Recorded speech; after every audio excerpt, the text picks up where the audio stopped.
en el aire. Bueno, gracias por invitarme sobre todo. Así que un gusto, un saludo para todos los que están escuchando. Bueno, la verdad que en el universo de lo que es el Bitren veníamos charlando ya en otras ocasiones con nuestro querido Paco Sierra, nuestro corresponsal en la ruta, con gente profesional como lo es Willy Hughes, entre otros. Sinceramente es interesante poner el foco en el conocimiento, ¿no? Hablar concretamente de qué hablamos cuando hablamos de bitrenes, ¿no? Porque, como bien decías vos un poco fuera de micrófono, no solamente es una formación, ¿no? De camión. No, el bitren, o como yo te decía, como decías fuera de micrófono, de lo que estamos hablando son de vehículos de alto desempeño o vehículos de alto rendimiento. ¿Qué es un vehículo de alto rendimiento? Es el vehículo que mejor desempeño le da al transportista según lo que precisa. En este caso, son vehículos que tienen más de un semirremolque, pueden ser dos, pueden ser tres, pueden ser cuatro. Es decir, en Australia estamos hablando del VAD Quattri, que son dos, como nosotros lo conocemos como dos bitrenes, tomados de un enganche A entre medio, pero son cuatro semi-trailers. Y te digo que doblan sin ningún problema, tienen muchísima estabilidad y estás hablando de que llevan 130, 150 toneladas brutas. Por supuesto que todas repartidas en muchísimos ejes. En Colombia, por ejemplo, cuando fuimos a dar unas charlas, a dar unos cursos, los convencimos que según lo que ellos precisaban, no fueran bitrenes, no fueran de a dos, que los llamaran justo vehículos de alto rendimiento, y los terminaron llamando así VAR, porque les convenía en algunas geografías, sobre todo donde había mucha montaña, que bueno, los colombianos tienen la cordillera se parte en tres ahí en Colombia, y debido al tipo de rutas y de la geografía que ellos tenían, capaz que podían llevar lo mismo y doblar bien con tres semirremolques más cortos. Entonces, a cada transportista es lo que le hace falta, cuál va a ser el mejor desempeño. Por supuesto que dentro de lo que uno pide son los elementos de seguridad. Hoy hay muchísima tecnología, y creo que Willy lo comentó, tecnología que no representa, no le mueve la aguja, creo que decía Willy en su entrevista, al precio de lo que es el vehículo en sí. Entonces, la tecnología que está para ayudar al chofer, porque eso es lo más importante, está para ayudar al chofer, está para darle seguridad a la comunidad, que lo que está siendo puesto en la ruta no va a volcar, no va a frenar perfectamente en mucha menor distancia. Hay unos videos donde, por ejemplo, con los sistemas CBS, hay un video tomado por una cámara de la ruta donde un nene se cruza por delante de un camión sin darse cuenta, porque no lo ve, el colectivo, o sea, se bajó del colectivo, cruza, el camión lo ve y consigue o sea, en poquitos metros, y no lo atropella. Te, te pone los pelos de punta, o sea, te pone la piel de gallina solo de verlo, y no hay un accidente. Entonces, la tecnología hoy para este tipo de vehículos y para todo tipo de vehículos, porque los sistemas pueden ser, no solo son para vehículos de alto rendimiento, de 2, 3, 4 trailers, pueden ser de a uno. Vos los podés utilizar, y vale la pena, vale la pena. Me parece interesante poder hacer un pequeño recorrido histórico, si estás de acuerdo, contar un poquito cómo se originó y cómo fue mutando, ¿no? En los distintos lugares del mundo. Sí, es muy interesante. Todos piensan en Australia. Cuando piensan en estos vehículos, piensan en Australia, que es donde, bueno, se hicieron más famosos, pero no, todo largó en Canadá. Todo larga en Mira, Canadá. Y lo que pasó fue que en el año 79, cuando estaban totalmente lo contrario de ahora, estaban los precios del petróleo, habían subido muchísimo. Bueno, una empresa de combustibles le mandó una carta al ministro de Transportes australiano diciéndole que, bueno, con los precios del combustible, etcétera, etcétera, que por qué no iba a haber para para la distribución, para el transporte de combustibles, por qué no iban a ver el bitren canadiense. Y bueno, la carta le terminó llegando al escritorio de un ingeniero en ese momento, que hoy es llamado el padre del Bitren, pero en esos momentos era un ingeniero joven de vialidad, y le llegó y él dijo, bueno, la única manera es ir a verlos. Los canadienses se sorprendieron porque los australianos tenían y siguen teniendo los llamados trenes carreteros, que eso sí, no tienen tecnología ninguna y son de a 3, de a 4, de a 5 semi-trailers, van en el medio del desierto desde los años 50, 40, 50, por donde ni había carreteras.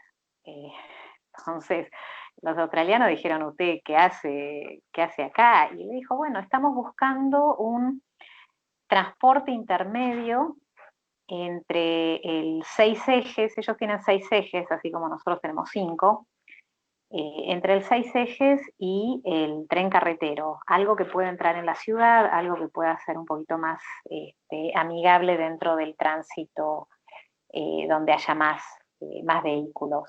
Y bueno, les tomó 10 años, ¿no? Llegar a implementarlo, porque por supuesto, como en todos los lados, todos los lugares, hay distintos tipos de agendas a favor, en contra. Hay una dicotomía que es muy tonta, que es esto del tren versus el camión. Es una dicotomía totalmente eh, equivocada. Todos son sistemas de transporte y en es casi definitiva como un la River carga. Boca, es Pero es casi como un River Boca, ¿o no? mm, sí, no, porque no es uno contra el otro. Es decir, eso es, cuando vos tenés un River Boca, está bien, somos todos argentinos y bueno, uno frente al otro. eh, Acá estás hablando que te complementás. Es como que vos dijeras que vas a la selección nacional y que no te gusta que haya un jugador de Boca con otro jugador de River, o que un jugador de Boca no le pase la pelota al de River en la selección nacional.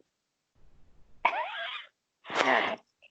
Es impensable, es impensable. Cuando estamos hablando de la selección nacional, jugamos todos para el mismo lado. Cuando estamos hablando del transporte en Argentina, estamos todos tirando para el mismo lado. ¿Cómo hacemos que la carga sea transportada del punto de origen al punto de destino de la forma más económica, más segura y más sustentable? Porque nos ganamos todos de esa manera. Y si hay que hacer una mezcla, que sea una mezcla, o sea, que haya un intermodalismo de todos los medios de transporte, donde el camión seguramente va a tener que ser uno. Y si solo es camión, porque eso es lo que vale la pena, que así lo sea, pero la dicotomía entre uno u otro es totalmente tonto, como el ejemplo que vos pusiste del River Sí, Boca. totalmente.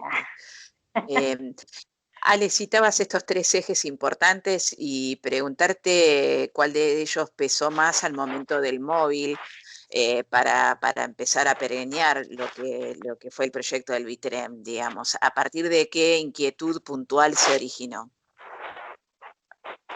En Argentina, En Argentina, por con ejemplo. London. En Argentina es muy interesante. En Argentina,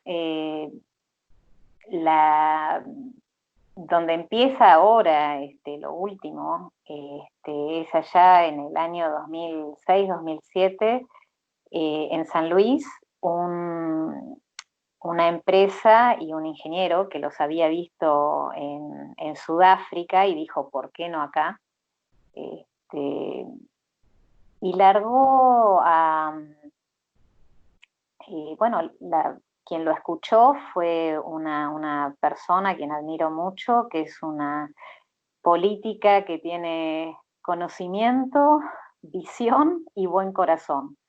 Eh, Muy difíciles esas tres virtudes de encontrarse en un político. Sí. Y bueno, Graciela Corbalán, que fue en ese momento, era la ministra de la secretaria de Estado de San Luis Logística, tiene esas tres virtudes. Y bueno, ella le dijo, si esto es seguro, démosle para adelante, porque es una manera de que los productos de nuestra provincia salgan justo de manera más eficiente, económica y segura. Y bueno, le dieron para adelante, llegó un momento donde la única provincia era San Luis, no podían salir de ahí. Después se fueron juntando otras empresas, yo coordiné todo un grupo de empresas en su momento, hasta que en 2014 justo la actual vicepresidenta lo presentó en una estación de trenes que estaban inaugurando y presentó el proyecto. Y presentó el decreto que los habilitaba. Se había trabajado muchísimo con cuáles iban a ser todas las tecnologías de seguridad obligatorias que iba a tener, en ese momento se llamaba Vitren, y bueno, creo que así se sigue llamando en Argentina. En Uruguay no, ya están con el proyecto del Tritren, que a eso fuimos el año pasado eh, con unos consultores de Canadá y de Australia, para ver el tema del Bitren y de algunos otros tipos de estos vehículos de alto desempeño que estábamos hablando, Tri, lo que sea, que pueda ser transportado seguro y eficientemente. Preguntarte en este marco de alto rendimiento, de competitividad, ¿qué tanto incide y en qué parte del proyecto entra concretamente el tema del cuidado del medio ambiente, ¿no? De lo que es precisamente el tema de la emisión de dióxido de carbono, entre otras cuestiones que ustedes han enumerado? Sí, hay cuestiones que ya están comprobadas, es decir, digamos que esto no es nuevo. Como estábamos charlando, en Australia ya los tienen hace 40 años. Eh, en algunos países de Europa los están usando, de la Unión Europea, los empezaron a usar después que le dieron apertura a Finlandia. Hasta ahí no, por este lobby y dicotomía que estábamos hablando antes. Eh, Suecia los usa desde hace muchísimo tiempo, Finlandia, y ellos tienen justo muchísimo interés en la reducción de dióxido de carbono. Y en los propios camiones está, es decir, ya tiene, no solo en el consumo de combustible, sino que está discriminado lo que vos consumís de combustible por ralentí y lo que consumís de combustible eh, por movimiento. Eh, en algunos de los camiones hasta, y eso es muy gracioso de ver, te mandan estrellitas, te dice, uy, podrías haber subido la colina de otra manera, es decir, la próxima pone tal marcha. Es muy gracioso, el propio sistema te va ayudando. La capacitación de los choferes es primordial. Eso es como cuando uno se compra también un auto, uno dice es un chiche, bueno, un camión no es un chiche, es una herramienta de trabajo. Y la capacitación del chofer le permite justo, eso hicimos todo un trabajo con los choferes, donde nos decían, teníamos el vehículo, pero salimos a trabajar y no sabíamos cuáles eran los beneficios que le podíamos sacar, en qué nos ayudaba. Y después de la capacitación, bueno, como que redujeron el uso de combustible, aprendieron a frenar mejor, eh, al uso de las tecnologías de ayuda al chofer, que era lo que estábamos charlando antes. Así que lo que significa, está muy comprobado la reducción de dióxido de carbono.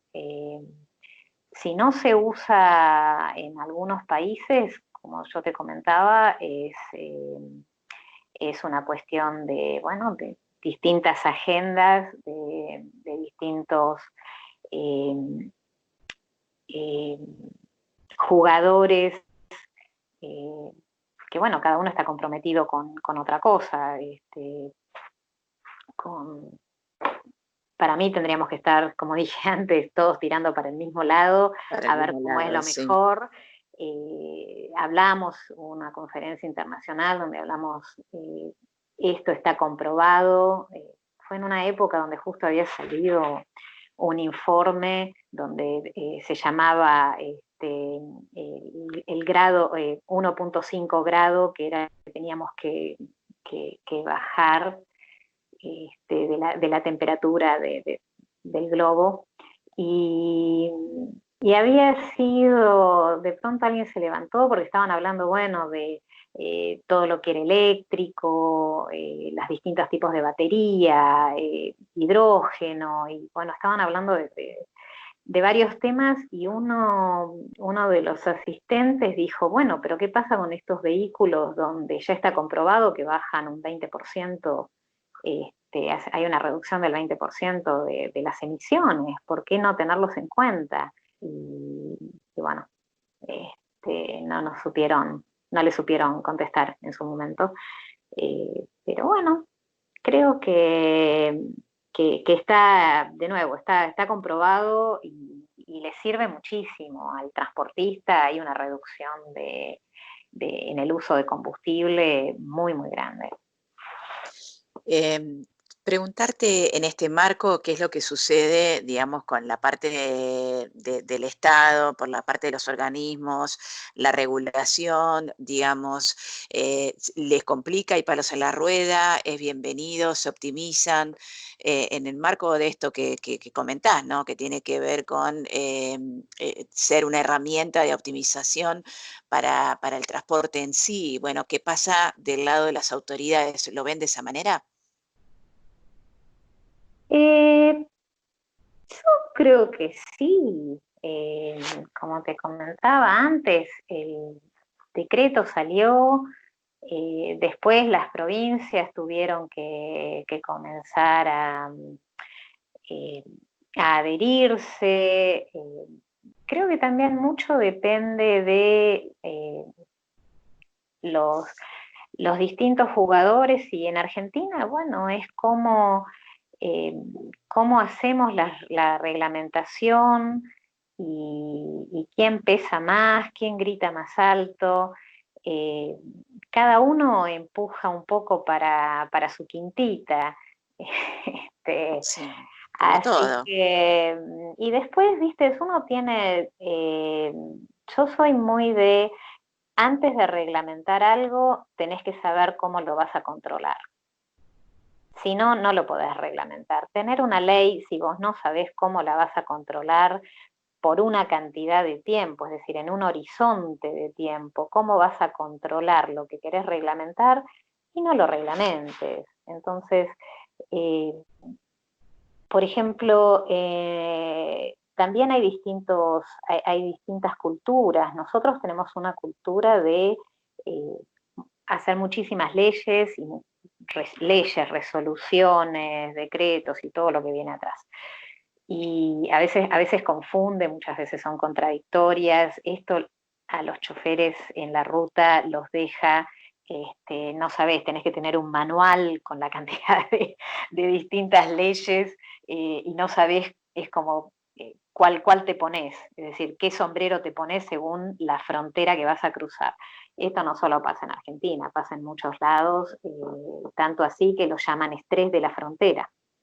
El estrés de la frontera, no Ajá. sé si lo escuchaste alguna vez. No, qué interesante, qué buen término, es verdad, claro, sí. El estrés de la frontera es el estrés que empieza a tener el chofer antes de cruzar una frontera, ya, entre las nuestras pueden ser provinciales, en Europa son las fronteras entre los distintos países de la Unión Europea, etcétera. ¿Por qué? Porque en cada lugar no saben con qué legislación van a estar utilizando.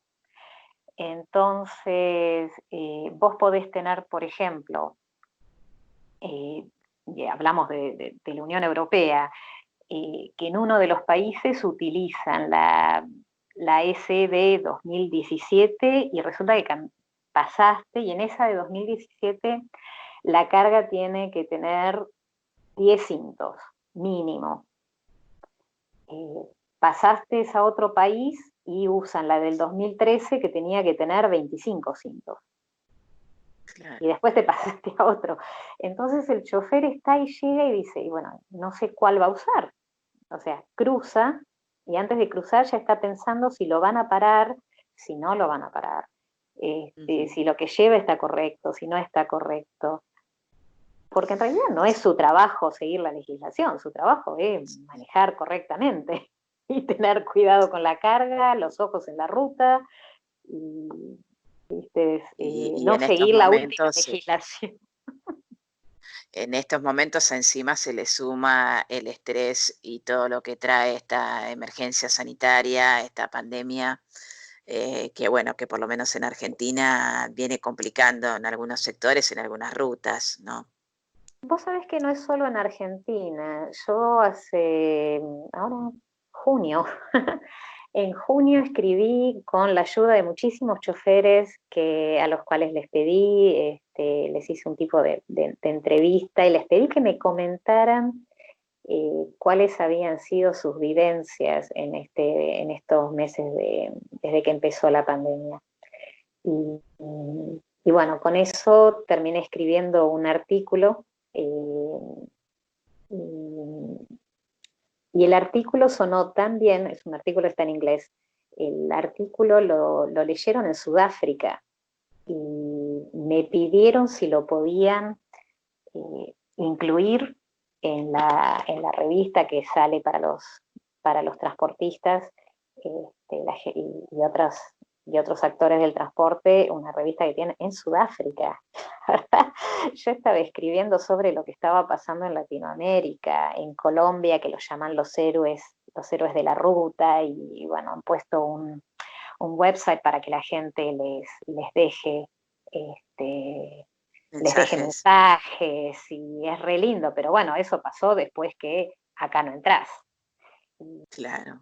y bueno, y Mm. sí, ha sido, todos queremos ir al supermercado y que estén las cosas a la mano y sin embargo eh, pusieron un montón de bloqueos en las distintas rutas, donde justo ahora que vos hablabas del tema de las emisiones, vos estás con un vehículo que se supone que consumís menos combustible y resulta que te cerraron todas las entradas a la ciudad donde vos tenés que ir a dejar mercadería y tuviste que hacerte una vuelta bárbara y después estar esperando porque hay un retén y estar esperando Ujú. durante horas y como hace un frío bárbaro, tenés que tener calefacción, tenés que tener en marcha el camión. Y bueno, y muchas cosas, es decir, eh, el chofer como ser humano a veces no se lo toma como que es otro ser humano con los mismos miedos, con las mismas alegrías. eh, que tiene el resto, ¿no? El resto de la Sí, por población. supuesto. Y, y eso lo hemos visto, bueno, ahora con este tema de la pandemia. Te digo que en un momento, hice otro trabajo hace muchos años, que fue 2013, este, donde llevé gente al puerto de Buenos Aires, ahí cerca de donde están Ujú. los tribunales. Es decir, Sí, vamos un poquito más atrás de Puerto Madero, ¿no? Y en un momento donde los camioneros estacionaban en el medio, es decir, no tenían lugar donde quedarse y estacionaban en el medio y no tenían un baño a donde ir. Vos pasabas y veías bolsitas colgando con cosas. Y seamos sí, francos, o sea, yo di toda una conferencia donde decía, ¿a dónde va la caca? Y no es mala palabra. Vos tenés que dejarle, la gente come y la gente tiene que hacer pis y caca. Y bueno, sí. ¿a dónde lo va a hacer? ¿Por qué no les das? O sea, son personas que están trabajando, que tienen que esperar horas, y cómo esperan. Son Se les tira, debates y son, pero son cuestiones que creo yo que al margen de que se visibilicen en esta pandemia, son una constante y que van a seguir estando sobre la mesa de discusión. Ale, se nos escurre la tarde, me quedaría horas charlando con vos, me parece más que interesante, sobre todo después de que lo logramos, pero la invitación, si te parece, a retomar otra charla, que me parece que bien vale la pena, sobre todo por el profundo respeto que tenés para con tu profesión y para con precisamente los protagonistas, ¿no?, de toda esta historia. Así que te agradezco muchísimo la comunicación. bueno, yo te agradezco a vos, espero no haberte arruinado con esto de... pero, Muy pero interesante, muy bueno, interesante. creo que es eso, creo que hay un comportamiento humano y sí, yo respeto muchísimo al transportista que pone todo lo que puede, o sea, todo lo que gana, no dejan de ser empresas que vienen de gente trabajadora. Y respeto muchísimo a los choferes bueno, que están ahí en estos momentos, desde la persona que te lleva la basura. Es decir, uno aplaude a los médicos, eso es algo que lo vieron en Colombia. Los transportistas que te llevan la basura de tu casa, porque si no, ¿cómo hubiéramos pasado todos estos meses sin ellos? Entonces sí, los respeto, los admiro y les agradezco. Muchísimas gracias, ¿eh? Un abrazo enorme, muchas gracias. Un placer, gracias, Vale.